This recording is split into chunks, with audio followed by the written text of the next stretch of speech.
Broadwater School. I'm Matt from the Montana Discovery Foundation. And I'm Corey from Montana Wild. And welcome to your Adopt a Species Virtual Assembly!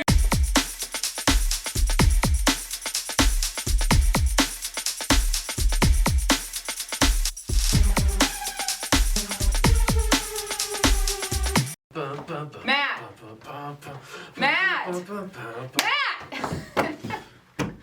You have some pretty amazing dance moves, but if we're going to talk about Adopt a Species to these Broadwater students, we've got to get going here. All right. So, Adopt a Species. Corey, fill me in. What is Adopt a Species? Excellent question. Adopt a Species is a habitat education program put on by Montana Wild, Montana Fish, Wildlife, and Parks, Montana Discovery Foundation, the Forest Service, and the Foundation for Animals. That's a lot of people. I know. And for 25 years, we've been going into schools, just like Broadwater, and teaching students about animals and the habitats that they rely on here in Montana. You know, Corey, I'm going to have to slow you down for a minute. You keep saying this word habitat, and I know I'm confused, and I bet some of the kids at Broadwater are also pretty confused, so can you bring us up to speed? Sure. Well, I know the kids at Broadwater probably know that a habitat is an animal's home and where they can find everything they need to live. So what's something you need in your home, Matt? My big screen TV. Okay, big screen TV, but we're talking about animals. So a squirrel doesn't need a big screen TV. I'm talking about things like food and water. Oh, I learned about this. And then there's also shelter and space. Yes. So food, water, shelter, and space make up an animal's habitat. And here in Montana, we have so many different habitats. Like forests. Yes, and mountains. And grasslands. And water. Ooh, like rivers and lakes and streams? Exactly. That's so cool. Hey, Corey, I have a question for you. Okay. So, the other day, I was hanging out in my backyard, and we have been seeing a lot of deer in the backyard lately. Cool. And if I had to guess, I would say they're probably finding some food and maybe some water and shelter, like maybe right in my neighborhood. That's such a good point. Your own neighborhoods and backyards can be good habitats for Montana animals. Wow, that's really cool. I know. Amazing. We have a lot of habitats in Montana. Yep. And we have a lot of animals in Montana too. So many. Some are big, like bison, and some are small, like squirrels. And I bet they all have different habitats, right? Yep, absolutely. Wow. So with all these animals and all these habitats, how are these kids supposed to know what they're going to learn about? That's a good point. That's why every year Adopt a Species has a theme to help students to focus on what they should study. And that brings up a good point. Do you think we should tell them what the Adopt a Species theme is this year? I mean, I think they should probably know what their theme is. Okay, well, this year's theme is the myth of the misunderstood.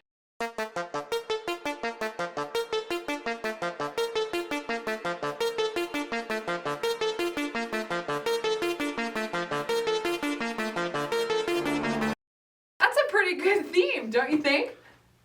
Yeah, it's an awesome theme. I'm pretty excited about it. You know, there are so many animals that are misunderstood. Yes, there are. And people come up with all sorts of wacky things about animals. Yeah, I know. It's crazy. In fact, some of my favorite animals are misunderstood. Really? What's your favorite animal? Well, Corey, I'm wearing it on my shirt. The raven. A raven? Oh, don't you think they're super creepy? You know, Corey, this is exactly what we're talking about. You know, people have been coming up with stories about ravens for a long time, but I had a feeling that you might have some misconceptions about them, and I would bet that some of the Broadwater kids do too. Probably. So, I brought along my friend, the raven, to teach us all a little bit more about them. Oh boy. Would you like to meet my friend, the raven? I guess so. I'll prepare for it. All right. Okay. I'll go get him. Okay. I'm a little nervous. Ah! Ah! Ah! Ah! Hi, Raven. Oh, hi there, Corey. I hear that you have been hearing some pretty nasty things about me. Well, yeah, I mean, I hate to tell you, but if you've ever seen a scary movie or read a scary book, you're in a lot of them. Yeah.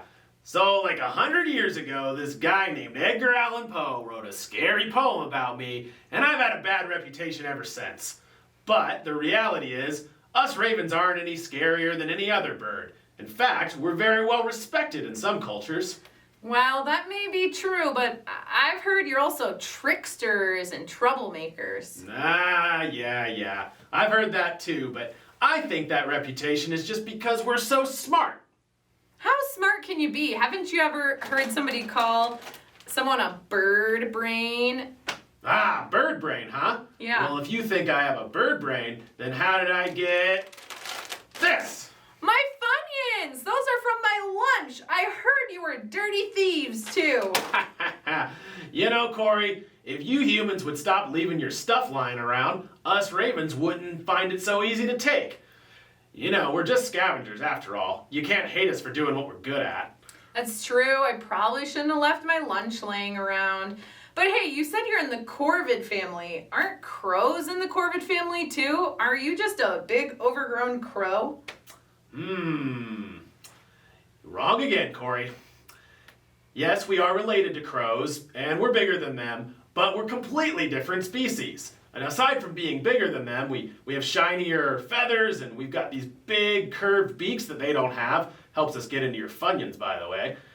And we live in completely different habitats. Wow, I guess there's really a lot that I didn't understand about you, Raven. Yeah, there's a lot that people don't understand about most animals. But if you take a little time to do some research and don't believe everything you hear, you might learn something. That's a really good point. Well, thanks, Raven. I'll do some more research about your species. Well, thank you, Corey, and I'll see you around lunchtime. That Raven. I guess he's not quite as creepy as I thought he was. Well, Corey, did you learn something about ravens? I did, and that's exactly what we want all of you at Broadwater to do, is to study your adopted species, figure out what are some of the myths and misunderstandings about them. Yeah, like, is your species really as scary as people think it is? Yeah, or are there some silly stories that give your species a bad reputation? Or what are some things that you wish people knew about your species that's just not that common knowledge? So we want you to do some good research, find some good information, and at the end of the year, there'll be an art and a writing contest. You can take all that information and share it with us and your community. Yeah, we're really excited about the contest. We always learn so much from all the great research that you all do.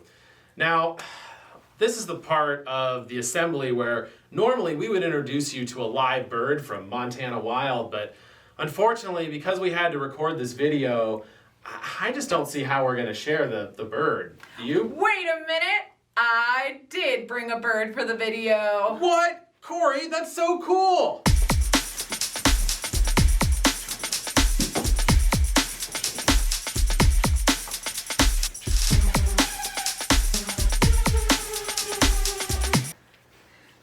All right. So today on this video, I want to introduce you to one of Montana Wild's raptors.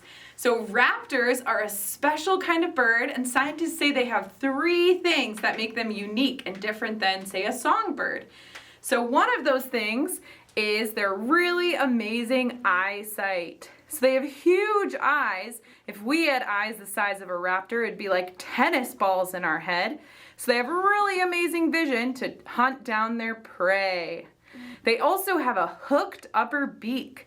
So when they're out catching prey in the wild, like say a mouse, this kestrel's favorite food, they don't have knives and forks to cut it up like we do. So they use that hooked upper beak like silverware.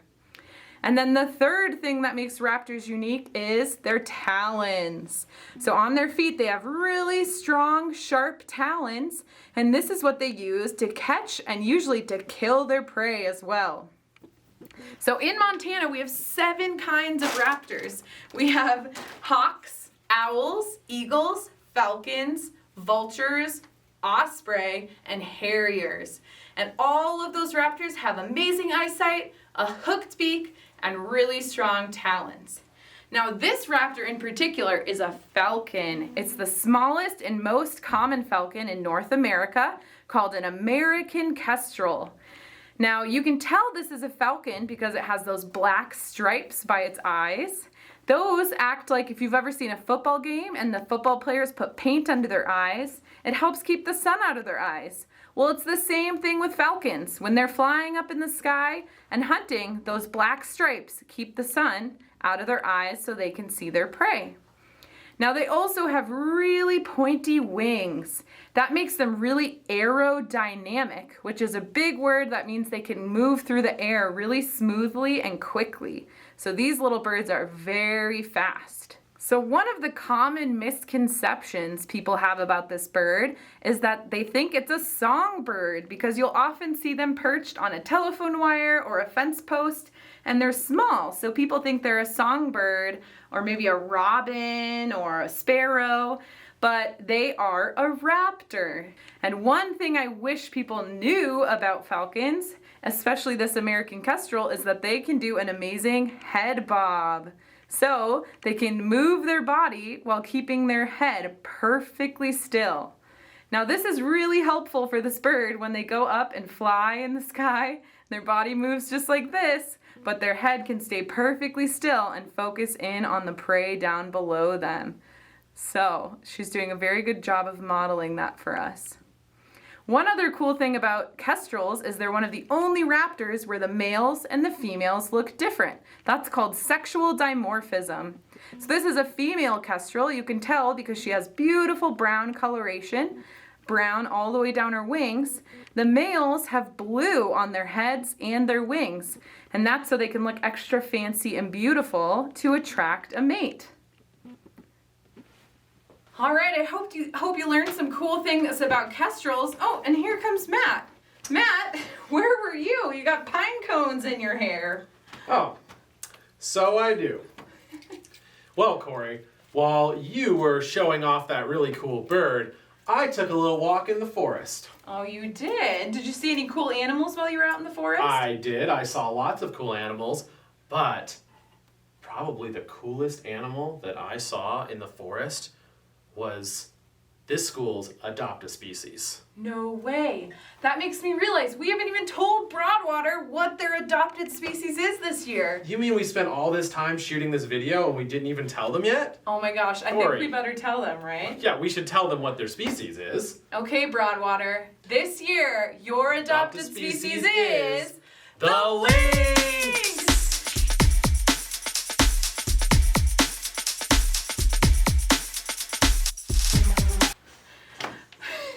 Awesome! Well, we're so excited to see what you learn about lynx and what myths and misconceptions you can research. Like, they're pretty much just an overgrown bobcat, right? That's what I've always heard. Me too. So, we look forward to seeing all your research, and if you need any help, you can reach out to me or Corey or any of the awesome wildlife professionals around our state. We're really looking forward to catching up with you later in the year and seeing what you came up with. Bye, Broadwater!